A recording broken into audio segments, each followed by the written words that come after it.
Why it will take 6 months? Sige nga, bakit 6 months?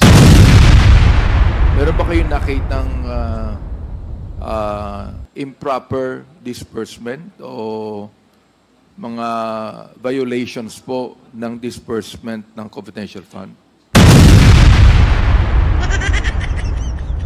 Welcome back po sa Philinfo TV. At eto nga po, todo kayo na ating mga mangingisda sa Kongreso.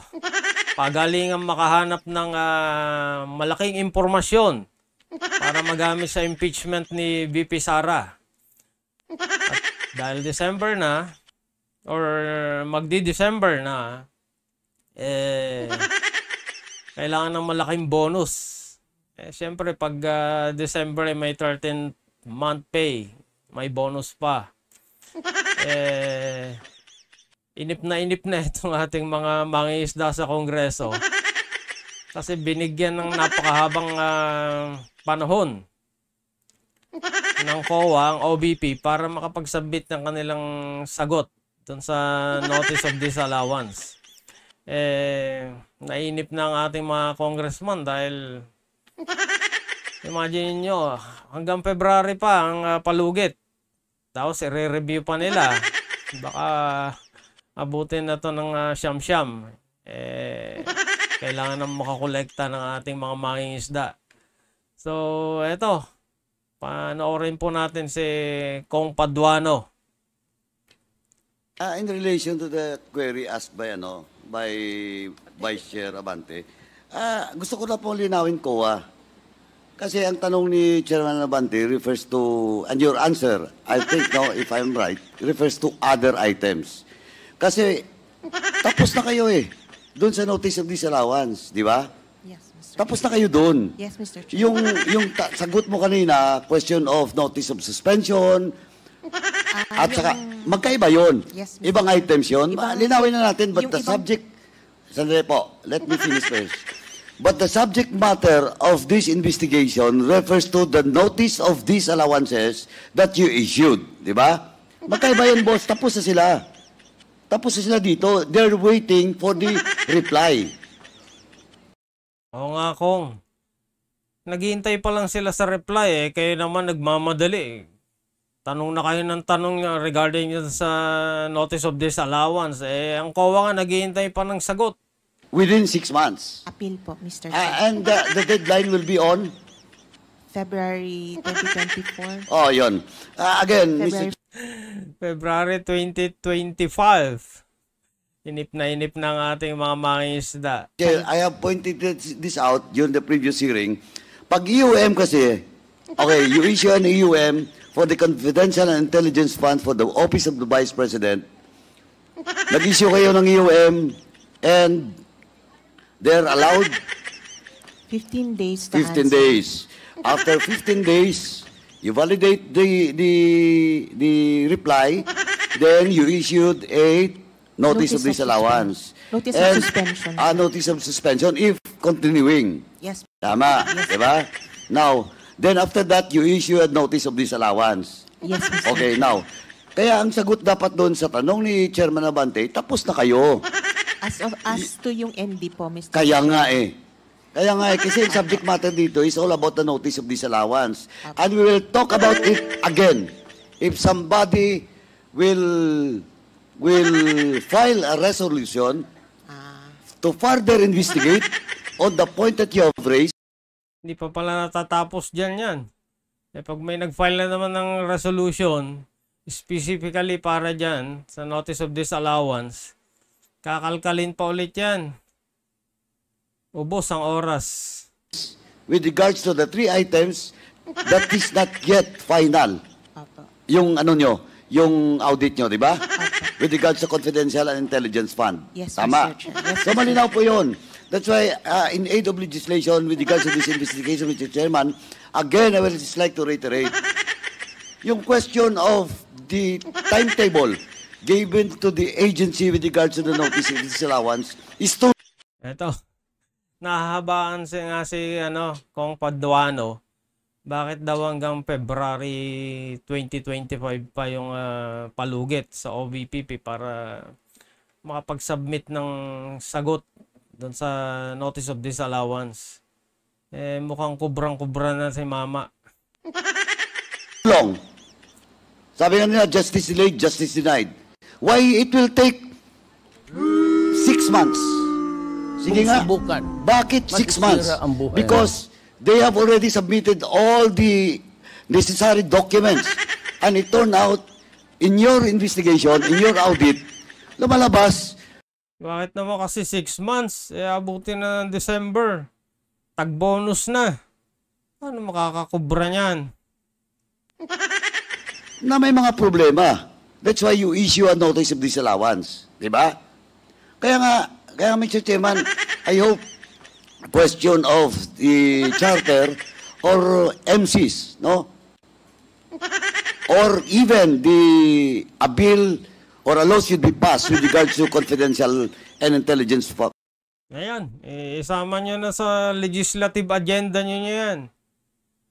Gawin na lang ninyong 15 days or 10 days yung palugit para sumagot yung certain agency sa mga ND or notice of disallowances. Fund, Mr. Chairman, should be filed and passed by this Congress. Kasi, kaya nga ang question of question daw ng proprietedness of this investigation, sa case lang po ng Confidential Intelligence Fund, we have to file a bill and pass a law with regards to it. Napatagalin yan. Yan naman ang talagang trabaho nyo Kung ano-ano kasing ginagawa nyo. Hindi nyo naman na kasi trabaho yung ibang ginagawa nyo dyan Kayo na yung nag-iimbestiga. Ano kayo, DOJ? So that it cannot be abused anymore.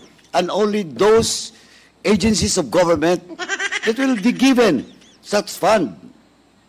And second is question of the COA, the mandate of COA. It should not be 6 months after issuing. Mag-file ka na ng resolution. Gawin na ninyong 15 days. Post-maigsi. Huwag ng 6 months. A notice of disallowance.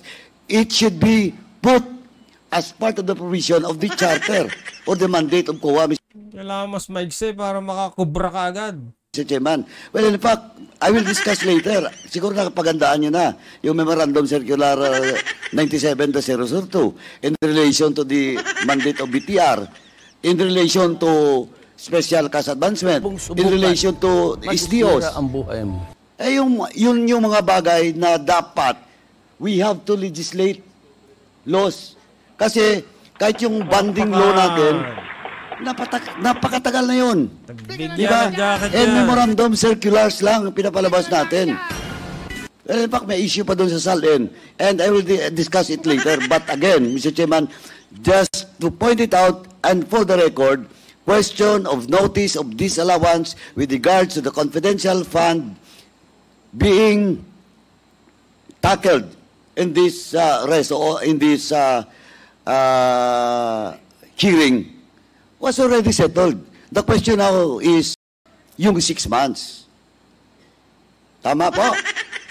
And you just wait. Because we have, again, if somebody will stand to deliver a privilege speech or file a resolution with regard to the continuing audit being made by your department, doon sa Kawa naman ng COA, napag-initan na. Confidential Intelligence Fund, and that's the time we will discuss again the 3 items you have mentioned. Tama? Tama po, Mr. Chair. Na-confuse lang po ako kasi for the past how many hearings, ini-include po sila kasi nagtatanong tungkol sa subsequent AOMs. Kaya po, yun po yung nasabi ko. And we cannot discuss it because the germane of this, of the privilege speech of the Honorable Valeriano is all about the documents you have submitted, the notice of disallowance. Tama? Hindi lang po yun yung pinasubmit sa amin, Mr. Chair. Even 2023 po, pinasubmit sa amin. But is it part of now the committee, the COA audit report that you have submitted? It is part of the notice of disallowance that is being issued by COA? It's a different period po. po. Kaya nga Kaya sinasabi ko, we will discuss lang muna with regards to the notice of disallowance. Yes, Mr. Which is mamaya magtatanong din ako dyan. Thank you, Mr. Chairman. Mr. Chair. Mr. Chair. Sino kaya ang susunod na magtatanong? Congressman Abante, you're recognized. With the query of Congressman Paduano and your answer of being able to finish all the investigations, and you said that medyo na-confuse ka lamang, di ba? So, ibig sabihin, you're telling it to us now with finality that all of the investigations for the Confidential Intelligence Fund of the Vice President is already finished. That's what you're saying? No, Mr. Chair. Yung 2022 lang po, ang ND, yun na po yung last na touch ng ICFAO po. Yung 2023 po ng OVP at 2023 ng DepEd, yun po yung ongoing ang audit. So meron pong ongoing na investigation on that. Yes, Mr. Chair. Kaya po Okay. sabi po ni Mr. Chair na yung ND lang po ang i-discuss. Kasi yung iba po, sabi po niya, ongoing po yung audit. So you're giving that 6 months, no? The finished investigation and the ongoing investigation, 6 months, ganun po ba? No, Mr. Chair. Yung 6 months is for the notice of disallowance po. Which is nasa rules po namin. Mr. Chairman, 6 months for the office of the Vice President to comply and answer that notice of Comply. disallowance. And then, commission proper na. To The commission appeal proper, po. sorry? To appeal Doon naiinip si Kong Paduano eh. 6 months. Abuti pa ng February. po yung proper time Kaya nga, to yung appeal, di ba? Opo. Then the commission proper after 6 months They will will decide. rule on it po. Pero Mr. Chair, ang sinabi niya kanina, natapos na yung 2022. Di ba? Yun po yung Ang subject ongoing ng ngayon ND. is 20. Huwag niyo sabihin pati 2022 bubuksan pa ninyo ulit. Tapos na yon. 2023 and 2024 Wala pong 2020. at 124. So therefore, ano yung sinasabi niyong Wala nang confidential fund ng 2024 eh. 6 months na notice of disallowances na kino-comply dapat ng Vice President? Yung confidential funds po ng 2022 ng OVP, umabot na po siya sa notice of disallowance. So from the time that we issued the notice of disallowance, they have 6 months po to file their appeal with the commission proper ng COA. Yung iba pong dinidiscuss natin pertains to confidential funds ng 2023 po, hindi pa po yon notice of disallowance. Na AOM pa lang po siya, kaya hindi pa po siya comparable dun sa ND ng 2022 na subject to appeal na po. Mr. Chair, Sabihin, 2022 pala yung kailangan ng sagot. Yung ND na kailangan ng sagot ng OBP. 2022. And 2023, yun yung ongoing. I see. Salamat po sa clarification. Congressman Acop made a statement kanina about cash advances that was made. So, let me ask, ilang cash advances yon na ginawa nila? 4 po sa Office of the Vice President and 3 po sa DepEd. And all of those are deposited sa Land Bank, correct? Yes po, Mr. Chair. Okay. Land Bank, did you allow cash advances? Do you allow cash advances? Sino po ang sasagot sa Land Bank? Is that one of the rules? Do you allow cash advances? AVP? Campo Sano, you are recognized.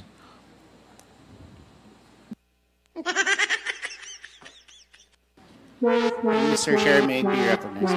Yes, Attorney Rafael Yap, you're recognized. Mr. Chair, I'd like to apologize, but we'd like to manifest that we cannot answer the question right now because we were still, Hindi daw pwede sumagot. Lagot ka. Contempt. we received the invite to attend today's hearing after 4 p.m. yesterday. So we beg the committee's indulgence to allow us to provide the info once we collate and cleared Kung Paduano, pasok. Contempt mo na yan. po sa aming office. Mr. Chair, I'd like to make a motion for Land Bank to submit to us all the informations on the cash advances made by Oh, Land Bank ha, lahat daw ng impormasyon. Isang truck, dali nyo dyan sa Senado. the Office of the Vice President. Can you please do that, Mr. Chair? So we will provide, Mr. Chair, we will provide the info after once cleared na po sa aming office po. But once again, Mr. Chair, my question was not actually answered. My question is, do you allow cash advances? Oh, sagot. Sagot kayo, sige. Contempt kayo dyan ni Paduano. Chairman. Oh, ayan na. Congressman Paduano. Mr. Chairman, of course, cash advancement, cash advancement for the OBP will not be a subject of decision for the Land Bank. But siguro ang tanong is, do you allow check encashments? Hindi yata alam ni Abante yung kanyang pinagtatatanong eh. Do you allow? It's just a matter of policy. Do you allow? Yes, Mr. Chair. Oh, yes. Yung check encashment. But cash advances, of course, Mukhang mas magaling magtanong tong si Paduano ah. Mukhang mas magaling, mas malaki makukubra nito. Advances. no, check encashments. So you allow? Yes, Mr. Chair. Chairman? Anyway, may mga tanong pa ako kasi ang susunod si Kong Maika pa. Mika Swansing. The next interpellation. Palakpakan natin si Kong Paduano. Gusto ko na siya. Ang galing magtanong eh. Isa pa. May jacket pa yan. Ito is Congresswoman Mika Swansing. You're recognized. Mr. Chair, if okay lang, with the indulgence of Kong Mika, I have a few related questions dun sa... Okay, paano? Ganyan na lang po muna. Nandyan, yun na yung magandang parte eh. Yung pagtatanong ni Kong Paduano. So, tingnan natin kung may makukuha silang magandang impormasyon sa mga susunod na pagdinig. Eh sa ngayon, mukhang wala silang nakuha. Balungkot. Walang makakakuha ng bonus sa kanila. Okay, kung hindi pa kayo nag-subscribe, pakiclick na yung subscribe button na yan. And hit the notification bell para lagi kayong updated. Salamat po.